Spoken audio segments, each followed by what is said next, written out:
Сәлем достар, менің каналыма қош келдіңіздер. Бүгін мен блины жасайын деп жатырмын. Менімен бірге блины жасаңыздар. Бізге керегі 1 литр сүт, 200 грамм қант және 2 дана жұмыртқа, жарты кесе сұйық май керек. Ең алдымен біз холодильниктен шыққан салқын сүтке, кейбіреулер жылытып жатады, мен салқын сүтке жасай берем. Салқын сүт, 2 жұмыртқа, қант, елегіштен өткізген ұн, барлығын араластырып, ешқандай комок қалдырмай араластырып аламыз. Сұйық майды ең соңында қосамыз. Барлығын араластырып, сұйық майымызды қосып, қайнап тұрған, сақылдап тұрған ыстық судан кішкентай бір кесе ыстық су құямыз.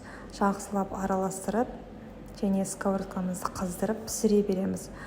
Бұның басқа да рецепттері бар. Дрожж қосылған түрінде пузырь болады дейді. Бірақ мен дрожж қоспаймын. Ыстық су құйылғаннан кейін итак блины өзі ажурный блины болады. Өте нәзік, жұмсақ, және де тестамызға байланысты. Міне тестамыз осындай сұйық болу керек. Егер де қою болса, тестамыз қалың болып піседі блинылар. Сол үшін сұйық болу керек. Ең басында осылай майлап аламыз, артынан майламаймыз. Өйткені тестаның құрамында май бар, жабыспайды. Ең алғашында майлап алып пісіреміз. Блинылар өте жұмсақ, ажурный болады. Ең соңында тестаны дайындағанда 1 кесе ғана ыстық су құю керек. Атак сүт 3,2%. Өте жақсы блины шығады. Біздің үйде блины тез желініп қалады, тез пісіріледі, және де балалар тез жеп қояды. Арасына творог, изюм араластырып, етпен араластырып, фаршпен неше түр салмасын салып, блинчиктерді түрлендіріп жасай беруге болады.